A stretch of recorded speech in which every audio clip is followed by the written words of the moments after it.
Bom dia. Iniciamos agora a aula sobre sistemas prediais de esgoto sanitário. Vamos começar então falando do tubo de queda e da coluna de ventilação.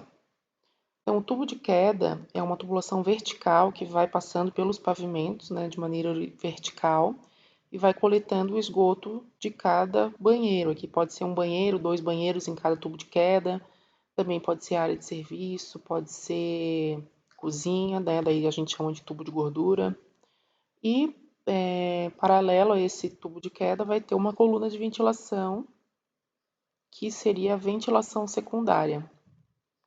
Tá? A ventilação secundária, então, é o ramal de ventilação e a coluna de ventilação.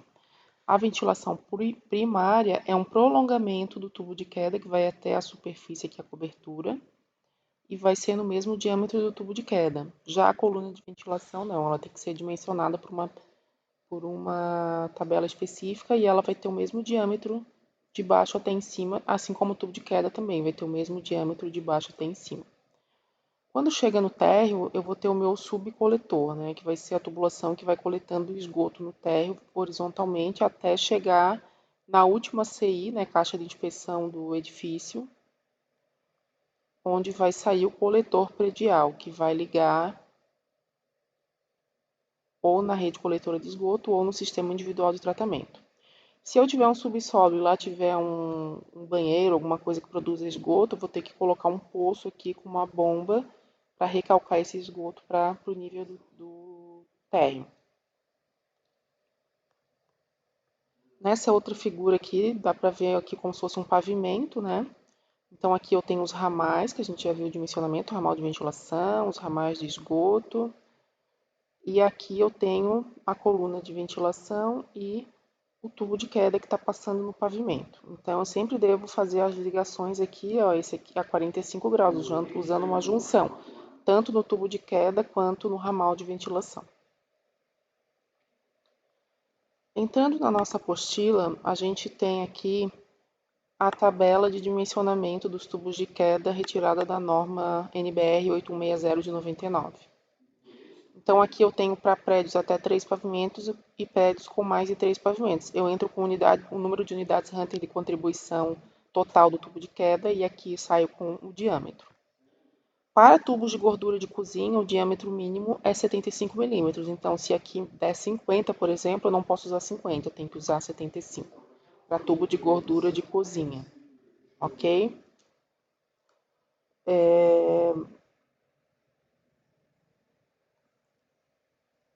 Então, aqui vamos começar com um exemplo de um esquema vertical tirado de um prédio, onde eu tenho aqui tubo de queda 1, 2, tubo de gordura e tubo de queda 3.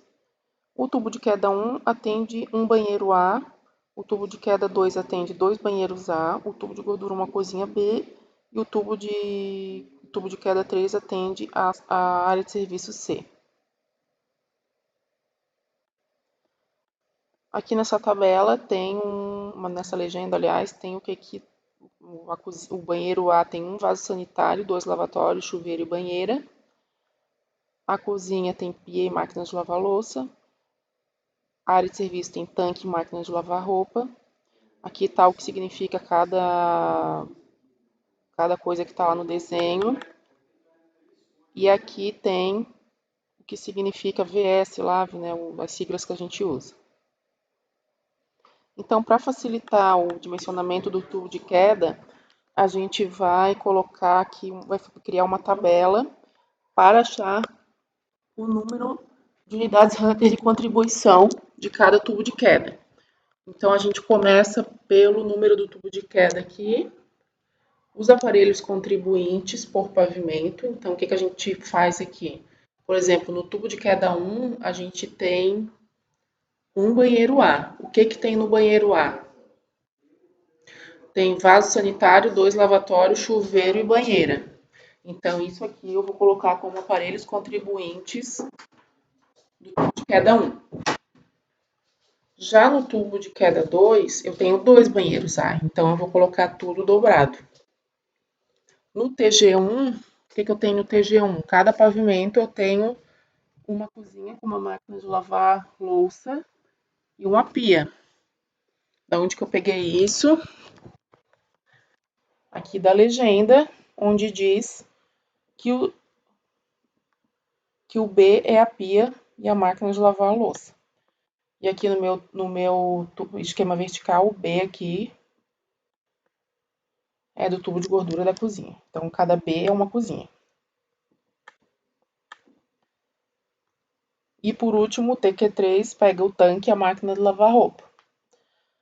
Né? Porque o C é uma área de serviço que tem um tanque e uma máquina de lavar roupa, como está aqui na legenda. Ó. C, tanque e máquina de lavar roupa.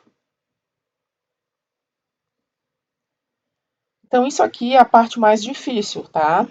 Depois, aqui é só pegar da tabela 3 da norma quanto que é o número de unidades Hunter de contribuição de cada aparelho. Então, vaso sanitário, 6. Lavatório, tenho 2 lavatórios, então vai ser 2 vezes 1, da onde que eu peguei, então, só relembrando, né? A gente já viu na aula passada. É naquela mesma tabela dos ramais, tá? Então, aqui, ó, essa tabela 3 da norma tem aqui, ó, bacia sanitária 6, lavatório de residência 1,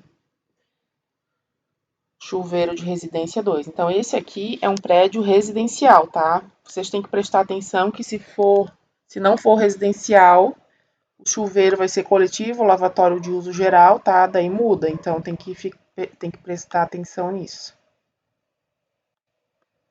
Primeira coisa antes de ver de começar a fazer o exercício é ver se é residencial ou não, tá? Então, para montar essa tabela aqui, vamos ver. Eu consultei a tabela 3 da norma. E aí depois somei tudo, né? E deu aqui o TQ1 deu 12 UHC por pavimento, o TQ2 24, o TG1 5 e o TQ3 6. Então o tanque 3 UHC, máquina de lavar roupa 3 UHC, 3 mais 3 6. Número de pavimentos contribuintes. Então conta aqui, ó, tem que ver no meu esquema vertical. Eu tenho 7 pavimentos tipo, né? 7 pavimentos de apartamentos contribuindo para o meu tubo de queda. No térreo aqui não conta porque provavelmente é só garagem, então não tem aparelho contribuinte. O que eu faço então? Eu vou pegar o somatório de UHC por pavimento, 12, e vou multiplicar pelo número de pavimentos contribuintes, 7. Então, 12 vezes 7, 84. Faço isso para cada tubo de queda. E com esse valor do somatório do UHC total do tubo de queda, eu venho aqui nessa tabela, no meu caso o prédio tem mais de 3 pavimentos, então vou consultar essa coluna. Ali 84, ó, então ele entra aqui até 500, eu vou usar 100 milímetros. Se fosse inferior a 84, por exemplo, se fosse, sei lá, 65, eu, aqui pela tabela, eu poderia usar 75 milímetros. Porém, o que acontece? Se eu tenho um vaso sanitário, o ramal do vaso sanitário, como a gente viu na aula passada, ele é 100 milímetros. Então, eu não posso colocar aqui no tubo de queda 75, porque aqui continua valendo aquela regra que eu não posso diminuir diâmetros a jusante, tá? Independente do nome da parte, né, da instalação predial de esgoto, eu nunca posso reduzir diâmetro a jusante. Então, quando eu tenho vaso sanitário, mesmo se der abaixo de 70, eu vou usar 100 milímetros, ok? A não ser que seja área de serviço e cozinha, que aí eu posso usar 75, não tem problema. Então, aqui eu consultei a tabela, até 500 eu posso usar 100, ok? Então, o tubo de cada 2 eu posso usar 100 também. O tubo de gordura deu 35 e o tubo de queda 3 das áreas de serviço deu 42. Então, até 70 UHC eu posso usar 75 milímetros. Se aqui no tubo de gordura 1 tivesse dado 50, eu teria que usar 75. Como eu já falei, eu não posso usar menos que 75 para tubo de gordura de cozinha ou pia de churrasqueira. Só deixa eu ver, o 50 vai até quanto? 50 vai até 24 UHC somente. Então aqui, de qualquer forma, tem que ser 75 mesmo, tanto a cozinha quanto à área de serviço. Então, nesse caso, está resolvido os nossos tubos de queda. Agora, nós vamos para as nossas colunas de ventilação. Na norma NBR 8160, tem a tabela 2, que é sobre as colunas de ventilação. Eu acho melhor eu explicar essa tabela através de um exemplo, tá? Do que ficar tentando explicar aqui sem ter um exemplo para vocês entenderem. Então, voltando ao esse exemplo aqui, pessoal, ó, aqui a gente fez os tubos de queda, agora a gente vai fazer as colunas de ventilação. A gente tem duas colunas de ventilação. Normalmente a ventilação secundária, ela é somente para banheiros e lavabos, tá? Para cozinhas e áreas de serviço, normalmente se usa somente a ventilação primária. Então, eu tenho CV1 e CV2. Tem gente que chama de TV1, TV2, né? Mas aqui eu estou chamando de CV, coluna de ventilação. O número de unidades Hunter de contribuição da coluna de ventilação vai ser o mesmo do tubo de queda, tá, pessoal? Então, eu também montei uma tabelinha aqui para as colunas de ventilação para facilitar o dimensionamento. Então, CV1 e CV2, tubos de quedas correspondentes. Então, CV1 é correspondente ao TQ1, o somatório de UHC total do tubo de queda é 84 e o diâmetro do tubo de queda é 100. Eu preciso saber também o comprimento total da coluna de ventilação, porque isso eu vou precisar para aquela tabela que eu mostrei para vocês da norma. Então, eu preciso de 3 informações para usar na minha tabela, tá? Somatório de UHC, diâmetro do tubo de queda e comprimento da coluna de ventilação. Da onde que eu pego o comprimento da coluna de ventilação? Eu venho no esquema vertical aqui. Ó, aqui são 3 metros por pavimento. Onde que eu vejo isso? No corte do arquitetônico, tá? Eu posso ver quanto que tem a espessura de cada pavimento. A espessura não, gente, desculpa, a altura de cada pavimento. Então, aqui, ó, eu tenho 7 pavimentos, eu vou ter 7, 21.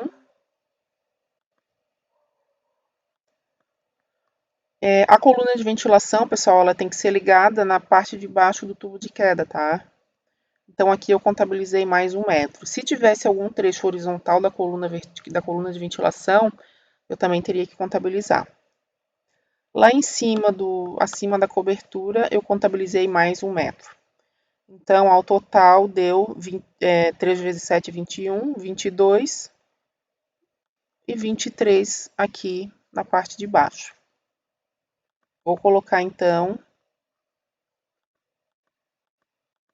aqui 23 metros.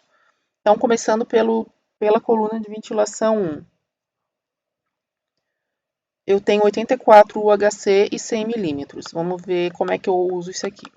Então, primeira coisa, eu vou entrar aqui com o diâmetro nominal do tubo de queda, 100 milímetros. Eu tenho 4 linhas de 100 milímetros. Como que eu vou saber qual que eu vou usar? Através do número de unidades Hunter de contribuição. Então, para a primeira linha, o máximo é 43 UHC. Mas lá eu tenho 84, né? Então, eu vou usar a segunda linha, que é até 140. Seria de 44 até 140. E aqui é o comprimento permitido da coluna de ventilação. Então, para 50 milímetros, eu poderia ter um comprimento máximo de 8 metros, mas o meu comprimento é 23. Então, aqui, ó, de 9 até 61, eu vou ter 75 milímetros de diâmetro.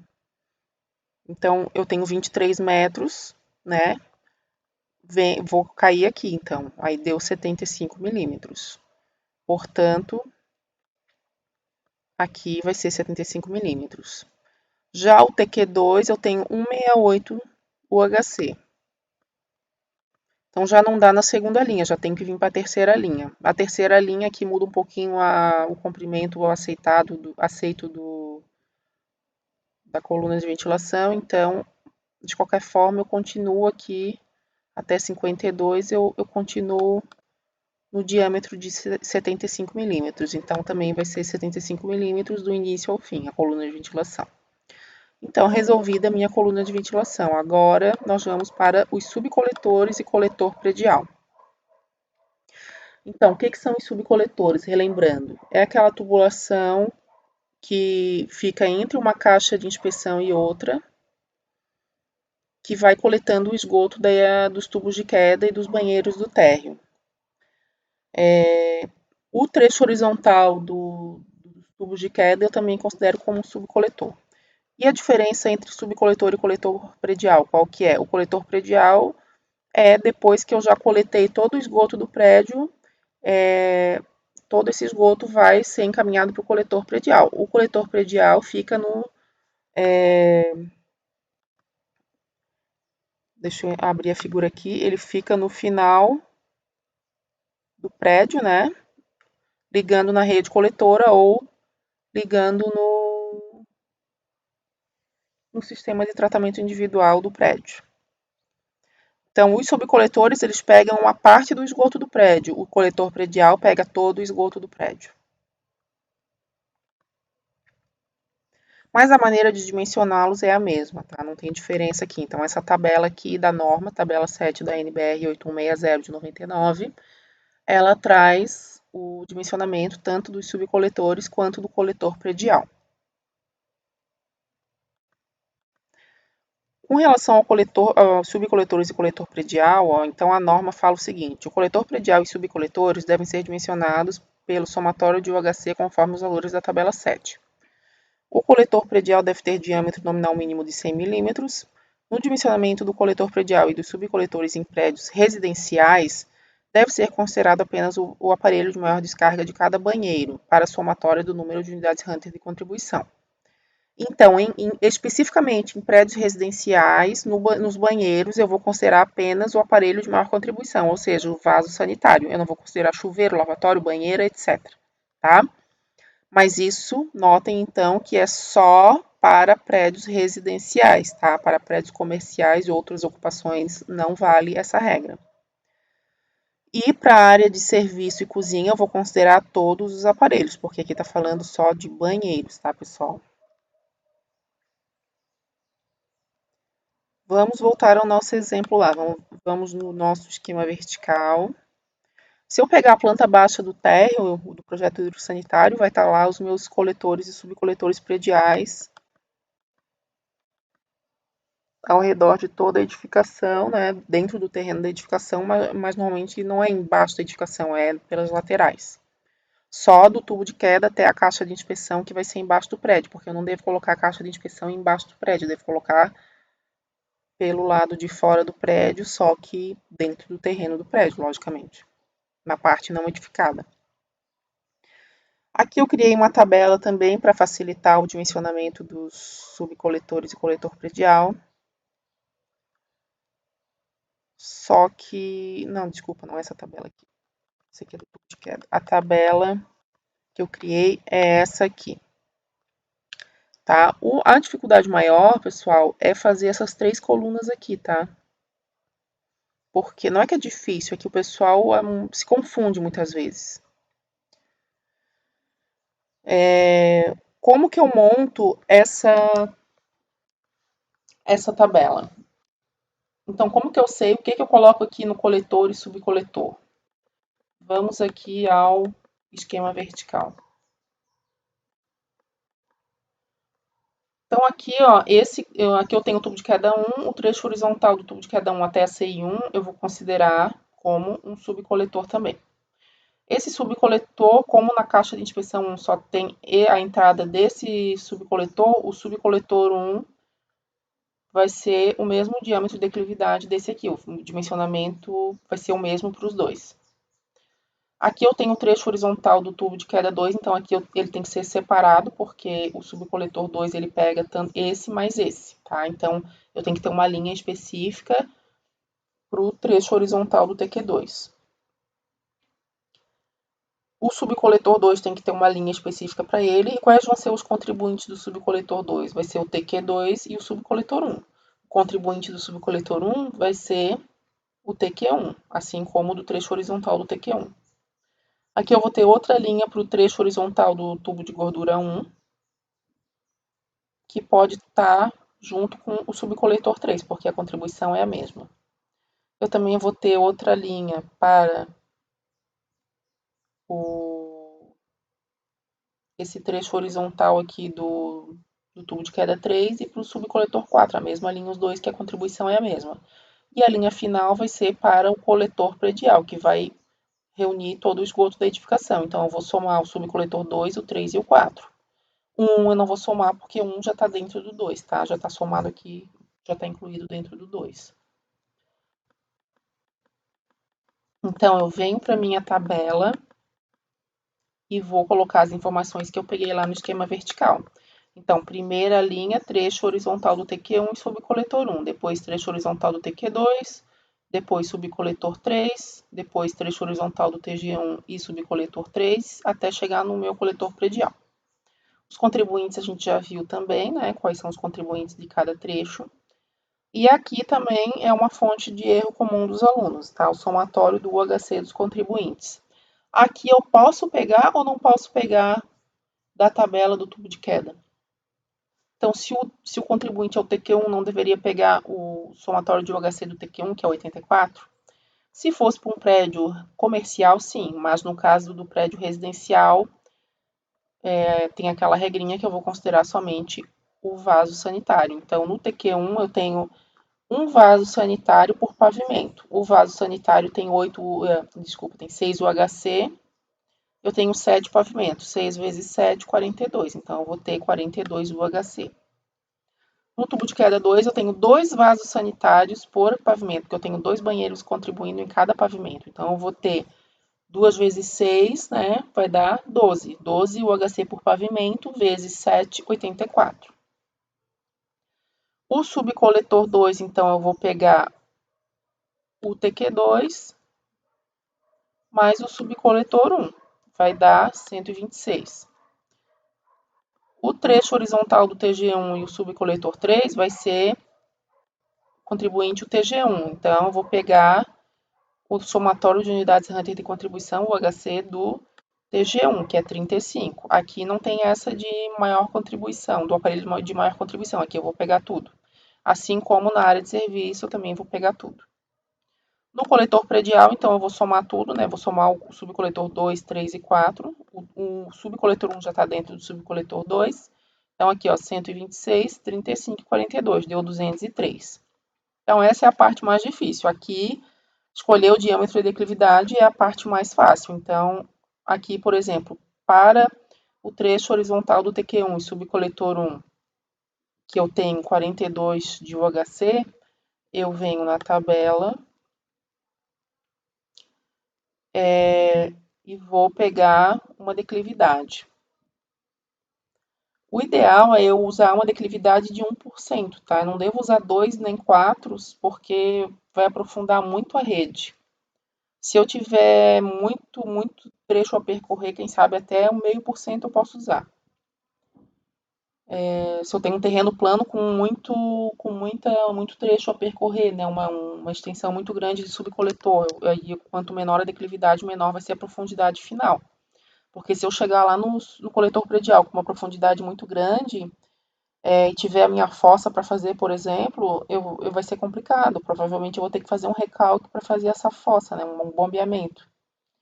Da mesma forma, se tiver rede coletora de esgoto, eu não posso chegar lá na CI da Casão, na CI da prestadora de serviço de saneamento lá de rede coletora de esgoto, se a minha CI, por exemplo, tem 1 metro de profundidade, eu não posso chegar lá com 1,5 m de profundidade, senão eu também vou ter que botar uma bomba.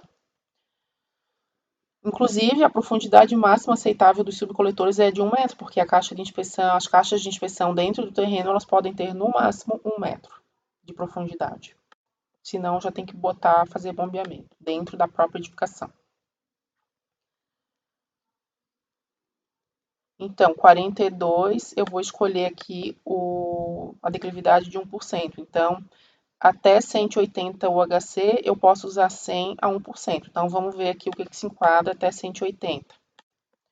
Então, na verdade, todos, com exceção do último, estão dentro dessa regra e eu posso usar 100 a 1%. Né? Todos são menores que 180.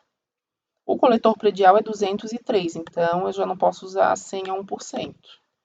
Ou eu uso 100 a 2%, que é até 216 UHC, ou eu uso 150 a 1%, que é até 700 UHC. Então, é o projetista que escolhe.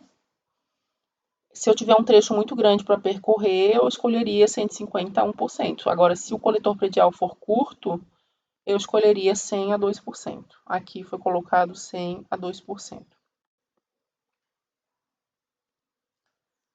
Então, esse é o conteúdo da aula de hoje. Na próxima aula, nós veremos as caixas de inspeção, caixa de gordura e caixa sifonada especial. Até lá!